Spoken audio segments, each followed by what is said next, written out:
improvável. Quando eu trago a minha história para vocês, o cara que nasceu de Itaquera, o cara que em 2014 tinha 300 mil em dívida, de um ano para o outro, por causa do mercado digital, sair de dívida para faturamento milionário. O cara que estudou em escola pública, quando o Marçal traz a mesma história. A gente tem história parecida, pais divorciados, viemos do zero absoluto, periferia, casamos no mesmo dia, no mesmo ano e na mesma hora. Acredita? Loucura isso, né? Eu e o Marçal, a gente casou no mesmo dia, no mesmo ano, na mesma hora. Eu casei com a Érica em 14 de março de 2009, às 19 horas. E ele casou no 14 de março de 2019, às 19 horas. Loucura isso, né? Doideira quando a gente descobriu isso. Então, quando a gente conecta a ascensão dos improváveis, o que você pensa? Cara, eu também me identifico com esses malucos aí. Porque o Brasil é uma terra de improváveis. Quem é cristão, todo cristão é um improvável. Por que é improvável? Porque ele recebeu um Deus que não era dele. É improvável isso. O cristão recebeu as promessas do judeu, porque o judeu recusou o Messias, e aí, por causa que ele recusou, as promessas de Cristo chegou para nós, que éramos gentios. Vocês sabem disso, gente? Quem é cristão aqui sabe disso. Improvável isso. Israel é uma terra improvável. Quando você chegar lá, você fala, não é possível, né, Lucas? Aquela seca, e os caras transformaram aquela seca em riqueza. Meu Deus, é improvável. Os 12 apóstolos, tem algum improvável ali? Tudo improvável. Os caras tudo com problema de comportamento, os caras tudo difícil. Não tinha ninguém lisinho ali, não. Que Jesus pegou e falou, ó, esse aqui tá top, hein? Só chamar ele, escalar que ele vai voar. Não tinha. Todo mundo improvável, 12 improváveis. De Gênesis a Apocalipse, Deus sempre se agradou de levantar os improváveis. Uma pessoa comum fazendo uma coisa extraordinária. Quantos de vocês aqui são pessoas comuns, mas sabem que nasceram para fazer algo extraordinário? Fala eu aqui, levanta a mão aqui e fala eu. Pessoas comuns que foram chamadas para fazer uma coisa extraordinária. A internet deu voz a essas pessoas comuns. A audiência antes, ela era restrita somente à TV Globo. Ó, ou você está na TV Globo, ou você está na rádio, ou você não tem voz, você não vai ser ouvido. A internet veio e destruiu tudo isso. Mudou as cartas do jogo, falou, ó, não é mais isso não. Agora você pode ser ouvido, e você pode ser ouvido de graça, usando só o seu celular. Isso é loucura, gente. Você poder pegar o seu celular e construir audiência, e ter relevância, e mudar a sua vida, a vida da sua família, através de um telefone. Isso há 10 anos atrás era completamente impossível. Completamente impossível. Aí você vê essa narrativa central, a ascensão dos improváveis, e você se identifica com ela. Você fala, caramba, é sobre isso. Por que eu estou falando isso? Porque quando você vai comunicar na internet, você precisa... Vou anotar aqui. Ascensão dos improváveis. Quando você vai comunicar na internet, você precisa de uma narrativa central. E às vezes você fala assim, ó, eu não tenho tantas ideias assim. Tem pessoas que não se acham criativas, que é uma grande mentira, tá? Porque você é filho de um Deus que é criador, e você é uma criatura criativa, filho de um Deus criador, e você foi criado para criar. Você cria o tempo todo. Você cria quando escolhe uma roupa, que você tem que combinar, então isso é criatividade, tem que fazer uma junção de cores. Você cria quando você faz uma comida, você cria o tempo todo. Nós somos criadores. O nosso DNA 01 é ser criador. Esse é o nosso DNA 01. Então você, que é uma criatura criativa, que sofreu um monte de bloqueio, inclusive o bloqueio de criatividade, para achar que você não é criativo, mas é um bloqueio isso também, você tem que criar. E quando você vai criar uma narrativa central, não precisa ser uma ideia extraordinária. Muitas vezes é uma mensagem central. Uma mensagem que a sua narrativa, a sua conversa, ela vai girar em torno dessa mensagem. Narrativa central é uma direção para a sua audiência não se confundir. Por exemplo, eu usei uma narrativa central durante muito tempo e uso até hoje, que era simplesmente clareza. Ó, a internet é um mar de confusão e você precisa de clareza. E eu dava destino para a audiência falando, você precisa de clareza. E as pessoas que estavam confusas, elas de forma muito rápida falavam, caraca, eu preciso de clareza, mano, estou confuso. Estou consumindo muito conteúdo, estou produzindo muito pouco. Eu estou tendo muito potencial, mas pouco resultado. Que é o que o brasileiro mais tem, né? O brasileiro é o povo de muito potencial e pouco resultado. O brasileiro tem uma chama dentro dele, ele sabe que ele tem um potencial para fazer mais, ele sabe que ele tem condição de fazer coisas extraordinárias, porém, o resultado não acompanha o potencial. Mas nós vamos mudar isso até domingo, tá, gente? Escreve aí, eu vou mudar isso até domingo. Até domingo, acabou. A Márcia falando aqui, ó. Você acredita que acharam o meu DNA? Confusão danada.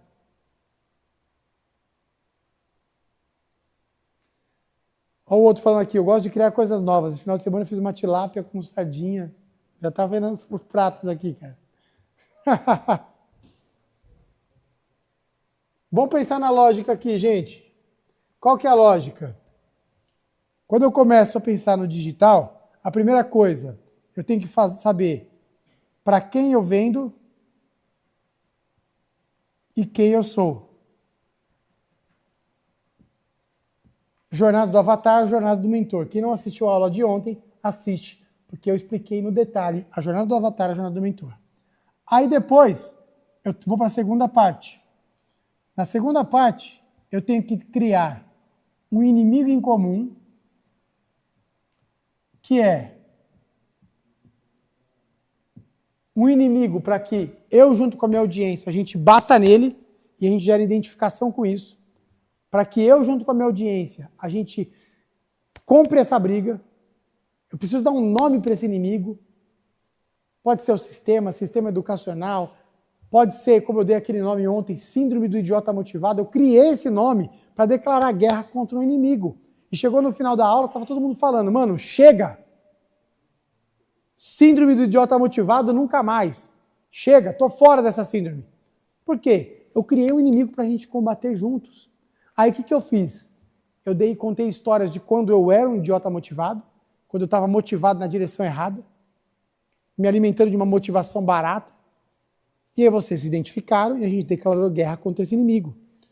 Então, quando você vai construir uma audiência, quando você vai vender alguma coisa, você tem que declarar guerra com um inimigo em comum. Só que não adianta declarar guerra se você não der uma direção para a tua audiência.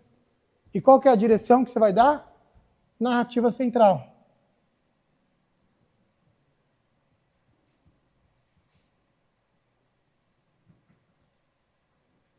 Eu vou apontar para algo que as pessoas vão olhar para esse algo e vão falar, eu quero isso. Se você conseguir desenhar essas 4 coisas, você já vai estar à frente de 90% das pessoas que estão na internet. Você vai estar 90% na frente das pessoas que estão na internet.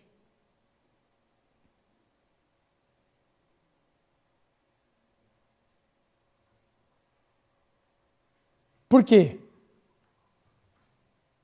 Porque a maioria das pessoas que vão para a internet, elas vão e não sabem o que fazer. A única coisa que elas sabem fazer é consumir que nem um maluco. Agora, quando você começa a ditar as regras, quando você começa a falar, calma aí, para quem que eu vou vender? Quem eu sou? Qual inimigo eu vou atacar? E qual que é a minha narrativa central? E olha, você vê que a gente nem falou de produto ainda. Por quê? O produto vem depois. Que aí vai bugar a cabeça de vocês, eu não vou falar mais sobre isso hoje. O maior erro que você pode cometer quando você pensa em vender algo na internet é pensar primeiro no produto e não pensar na narrativa. A narrativa vem primeiro, o produto vem depois. Por isso que tem muita gente que tem um produto bom que não vende nada. Eu conheço várias pessoas. Conheço várias pessoas que falam, cara, o meu produto é incrível, ele só não vende. Eu falo, então seu produto não é incrível. Porque a função do produto é vender. Se ele não vende, ele não é incrível, as pessoas não estão consumindo ele. Por isso que você não pode negligenciar quando o assunto é marketing e vendas. Se você não desenvolver habilidades de marketing e de vendas, o que vai acontecer com você? Você vai ficar estagnado. Você vai falar, cara, eu estou travado. Por quê? Porque você está trabalhando no produto, depois você sai, o produto está bom, mas ninguém sabe que está bom. O produto está bom, mas eu não tenho audiência para vender. O produto está bom. Mas quem que vai usar esse produto? Só você? Não, não, não, não, não. Narrativa primeiro, produto depois. Vou dar uma aula rápida aqui de modelo de negócio para vocês entenderem a importância disso, tá? Quando você pensa em modelo de negócio, você pensa em um tripé. São 3 pilares que, se você não tiver esses 3 pilares, você não consegue construir um negócio que seja sustentável. Quais que são os pilares? Vamos lá. Vou fazer isso aqui, ó. Primeiro pilar, mercado endereçável. Endereçável. Primeiro pilar que você vai construir um negócio é mercado endereçável. Por exemplo, vou vender para cabeleireira. Tem bastante cabeleireira ou tem pouco? Qual que é o poder aquisitivo da cabeleireira? É pequeno, é médio ou é grande? Eu preciso olhar para o mercado que eu quero atuar. E aí vai ser uma libertação absoluta. Por quê? Todo mundo é livre para atuar no mercado que bem entender. Mas a nossa natureza é baseada na nossa história, atuar no mercado que a gente tenha mais conhecimento. Faz sentido? Então a primeira coisa que eu penso é qual que é o mercado endereçável que eu quero atuar. Ah, mercado endereçável. Profissionais, empresários que ainda não entraram no digital. Tem muitos empresários que não usam o digital como poderia? Sim ou sim? Tem muitos, a maioria. Tem muitos empresários que estão perdendo muito dinheiro porque não estão posicionados no digital? Tem muitos. Então eu começo a ver o mercado endereçável e falo, pô, esse mercado endereçável é um mercado interessante. E aí eu faço o quê? Um check no mercado endereçável que eu vou atuar. Check. Esse é o mercado endereçável. Puf. Vou atuar no mercado que é para empresários que querem usar a internet para vender mais. Ótimo, já sei para quem que eu vendo. Aí eu vou desenhar a jornada do avatar, aí eu vou fazer aquela profundidade toda, etc, etc. Depois que vem o mercado endereçável, vem o quê? Produto? Não. Narrativa, Brasil. Narrativa. Ou storytelling.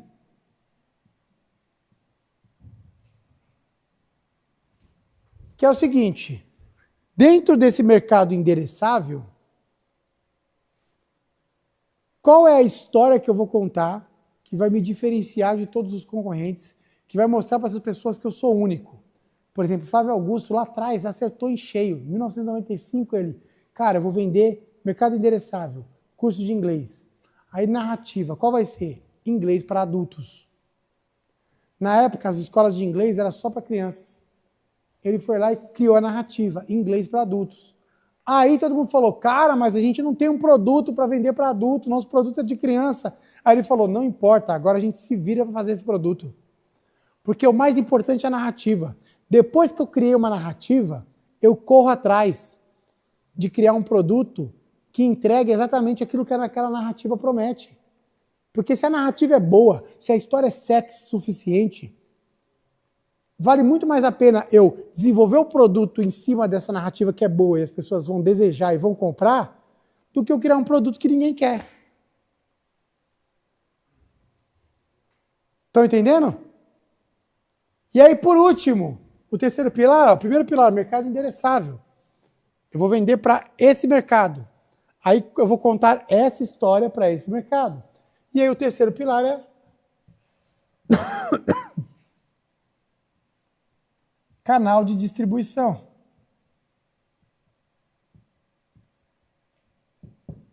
Canal de distribuição. É como eu vou vender esse produto que não foi criado ainda. Então, no modelo de negócio, o produto não faz parte dos pilares do modelo de negócio, porque o produto pode ser alterado conforme o tempo passa. Os mercados vão mudando, as gerações vão mudando, o produto vai ter que se reinventar, muitas vezes você vai ter que explodir seu produto, dar uma bica nele e criar um novo. O produto morre o tempo todo. O tempo todo você vai ter que estar matando o seu produto antes que outra pessoa venha e mate esse produto. Então você não pode ficar refém de produto. Por que você fica refém? Desse tripé que é mercado endereçável para quem eu vendo, narrativa, storytelling, a história que eu conto para esse mercado e quais canais eu uso para distribuir e vender esse produto. Por exemplo, eu vou vender pelo Instagram. Vou tomar uma aguinha aqui.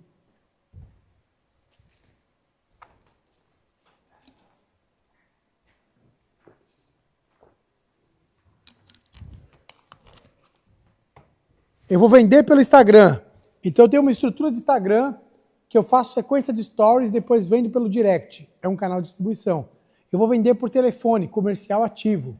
Eu tenho um time comercial que eu dou treinamento para esse time e esse time todo dia pega indicação de pessoas e vai vendendo esse produto só via indicação. Cada vez que ele vende para um, ele pega 10 indicações desse um que comprou, desses 10 que ele pega, ele vende para mais um, 2, e o time não para de vender. É um outro canal de distribuição. Vocês estão entendendo o que eu estou falando? Canal de distribuição é por onde eu vendo.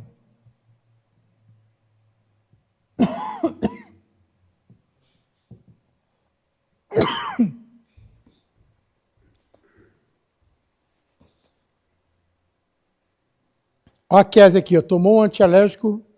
Toma um antialérgico. Vou tomar, gente. Vou tomar. Amanhã essa tosse já era.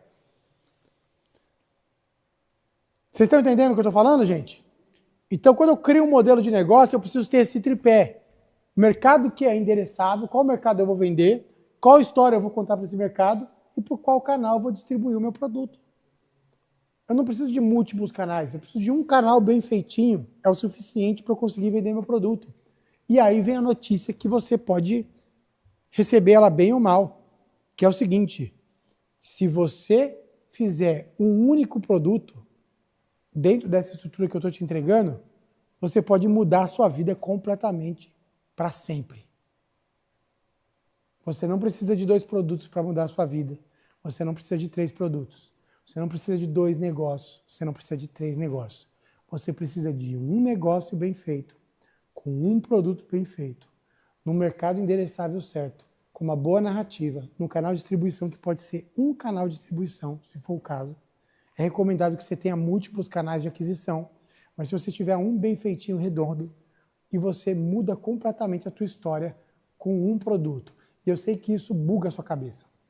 Porque você está acostumado a ver as pessoas falando milhões de coisas, e você pensa que você precisa ter milhões de coisas para mudar de vida. Mas uma coisa bem feita é suficiente para mudar a tua história. Loucura isso, né? Porque o que vendem pra gente é o contrário, sua cabeça fica meio perturbada. E aí você não acerta em nenhum. Quando eu acertei em um produto, Jonathan, pega aí. Teve um produto que eu fiz com Augusto Cury, que era o melhor ano da sua história. Um produto. 1997. 50 mil alunos. Foi esse produto que mudou a minha vida financeira. Um produto. Um produto. Não tinha múltiplos produtos, nada disso. Um produto. Você está entendendo o que eu estou falando para vocês? Cara, aí eu faço a pergunta para você. Ó. A maioria dos caras, quando vai fazer mentoria comigo, eu chego com o cara, Claudião, senta aí. Senta aí. Chega aí, Claudião, faz a representação aqui. Senta aqui. Aí eu sento para fazer a mentoria. Aí chega aqui para fazer a mentoria. Vai lá, vamos fazer a mentoria. Aí o cara senta, faz a mentoria. Fala, vamos lá, meu irmão. Não é o caso do Claudião, que o Claudião é um cara sênior, especialista em inteligência artificial, um monstro. Mas eu chego no Claudião, e aí, Claudião, qual que é o mercado endereçável? Qual que é o mercado que você está atingindo? Aí a pessoa geralmente faz o quê? Não sabe o que é, buga. Pip. Qual que é o mercado endereçável que você atua hoje? Tecnologia e automação. Ele tá sem microfone aqui. O Cláudio, ele atua no mercado de tecnologia e automação. Mercado endereçável são empresários que precisam de automação e tecnologia nos seus negócios. Então, mercado endereçável. Aí, na sequência, aí aqui todo mundo trava na sequência. Qual que é a narrativa que você está contando para o mercado para se diferenciar de todos e ser a solução única do seu mercado? Sou o cara que consigo escalar o teu negócio na tecnologia. Então, ele falou, eu sou o cara que consigo escalar o seu negócio na tecnologia. Narrativa tá nota o que ainda? Nota 5. Entendeu? Por quê? Porque as pessoas que estão vivendo o dia a dia, ela tá vendo um monte de pessoa falando para ela assim, ó, cara, escalar meu negócio, escala. Você precisa mostrar para elas que o seu jeito de escalar o negócio é diferente. Por exemplo, o meu mecanismo para fazer as pessoas terem sucesso no digital é o storytelling. É através das histórias. Toda a minha energia está no seguinte, cara, se você contar a história certa para a pessoa certa, as pessoas vão comprar, porque a melhor história sempre vence. Então toda a minha argumentação está em cima de história. Quando você vê outros caras vendendo no digital, eles estão explorando pouco esse lado da história. E eu estou explorando o tempo todo e as pessoas vão me ouvindo e falam, caraca, faz sentido. É tudo sobre histórias. Então eu preciso dominar isso. Porque a gente tem um mecanismo único. Isso dá o quê? Uma narrativa única. No caso do Claudião aqui, a gente precisa parar um tempo. Vamos fazer isso, inclusive, Claudião. Porque não é do dia para a noite. E criar uma narrativa única. Por quê? Depois que eu criei uma narrativa, aí eu vou pensar, qual é o mercado, qual é o canal de distribuição que tu vende hoje? B2B, internet, como é que você está adquirindo clientes? Indicação? Hoje é através da internet, infoproduto e equipe de vendas. Você produz conteúdo na internet, no Instagram? Começando. E você pega as vendas, a equipe de vendas pega o lead que vem do Instagram ou pega o lead da indicação?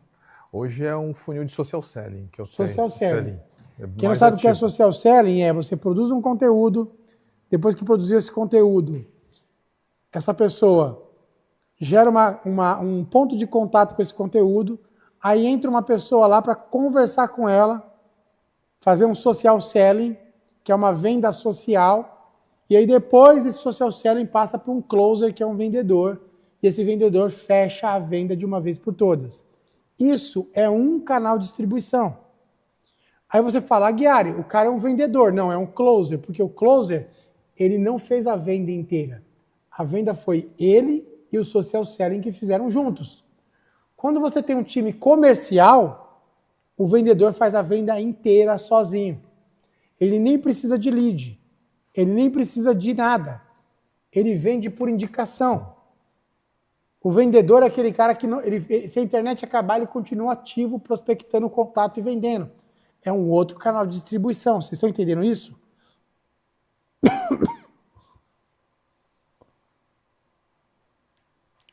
Então, o que acontece? A maioria das pessoas travam nesse lugar de modelo de negócio.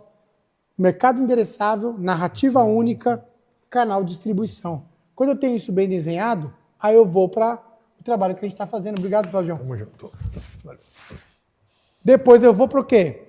Eu vou para esse trabalho que a gente está fazendo, que é desenvolvendo a narrativa. Tudo isso que eu estou entregando para vocês, jornada do avatar, jornada do mentor, inimigo em comum, narrativa central, são ferramentas para te ajudar a encontrar a narrativa que é o coração do seu negócio. Vou até fazer um coração aqui, ó. Escreve aí, a narrativa é o coração do seu negócio. Não adianta, se você não tiver uma narrativa boa, você vai passar despercebido. É muito diferente a pessoa falar, eu estou participando da Ascensão dos Improváveis, do que a pessoa falar qualquer coisa que fosse, eu estou participando de um curso digital, curso online. Entendeu? Eu estou participando da Semana do Digital, genérico. Ascensão dos Improváveis, único, tem uma identidade única. A narrativa é o coração do meu negócio. A Daiane falando, eu sou vendedor e sei muito bem disso. Quando você vai vender, a sua argumentação, a sua narrativa, a forma como você aborda, muda tudo.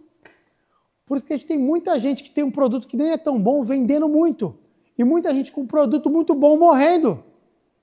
A gente tem que decretar o fim disso de uma vez por todas, tá? Essa semana é a semana que você vai decretar o fim disso. E você que está ficando comigo até o final, nós vamos trabalhar a sua narrativa. Você vê que a natureza das pessoas, quando começa a falar... Desculpa, turma. Quando você começa a falar do que realmente muda o ponteiro, a maioria foge. Porque as pessoas não querem mudar o ponteiro. Elas querem só mais uma dose de dopamina barata, mais um engano, para elas acreditarem que a vida delas vai mudar como um passe de mágica no dia da manhã. São poucos os improváveis que têm coragem de bater no peito e falar, eu vou até o fim. Por quê? Porque a gente quer o leitinho fácil.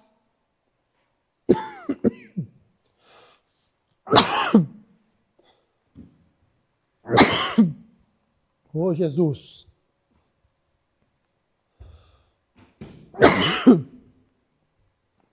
Açafrão piorou, viu? Tomei o açafrãozinho lá, não adiantou muita coisa.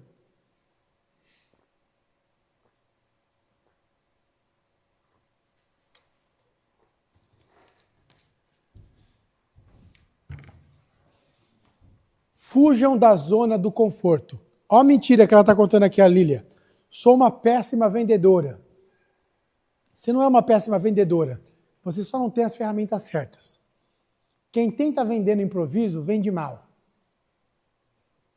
Entendeu? Porque vai depender da sua emoção. Aí quando você vende no improviso, no dia que você está felizinho, você vende melhor. No dia que você está tristinho, você contagia as pessoas com a sua tristeza. A gente é frequência. Você emite aquilo que você tem dentro. Eu gosto muito de uma frase do Murilo Gun, que é um grande amigo meu, que ele diz, tudo que tu faz contém tu. Então como que tá tu? Porque tudo que tu faz contém tu. Então quando você não tem técnica, vai depender da sua emoção. Quando tem técnica, não depende da sua emoção. Você faz aquilo que precisa ser feito, você faz de forma técnica. E aí de forma técnica envolve menos emoção, envolve mais racionalidade, e aí você consegue fazer mais e melhor por mais tempo. Porque o que tira as pessoas do jogo de mudar de vida? É a emoção. Porque a emoção ela é meia infantil. A emoção, ela fala assim pra você, ó. Ah, se não der certo até semana que vem, eu tô fora. A emoção, ela fala, ah, eu vou esforçar e se eu não tiver minha recompensa, eu tô fora. A emoção, o tempo todo, ela fica negociando para pular fora e vazar. Agora, quando você não é conduzido pela tua emoção e você tem técnica para fazer tudo que eu estou dando para vocês, vocês fazem o seguinte, cara, eu sei o que fazer, eu vou fazer mais do mesmo e melhor por mais tempo. E aí, quem permanece mais tempo, vence. Vocês sabiam disso? Que o jogo do sucesso é um jogo de quem permanece? Não é o jogo de quem ganha, é o jogo de quem permanece. Na verdade, ganha quem permanece. Porque as pessoas não resistem ao tempo. Eu estou no mercado há 10 anos. Nesses 10 anos, o que eu vi de gente saindo não está escrito. O que eu vi de gente que, agora esse cara é o maior. Daqui a pouco o cara desaparecia. Daqui a 2 ele sumia. Por quê? Porque o jogo, a vitória, é daqueles que permanecem. Só que você não tem como permanecer se você não tiver técnica. Porque aí você vai depender da sua emoção. Sua emoção vai oscilar muito. E aí você vai ficar oscilando junto com a sua emoção. E aí a sua vida vai ficar oscilando junto com a sua emoção. Resumindo, a sua vida não vai dar em nada. E aí você vai fazer parte do hall dos colecionadores de arrependimento. Daquelas pessoas que chegam lá no final da vida, olham para trás e se arrependem do que não fizeram. Não é que as pessoas se arrependem do que fizeram.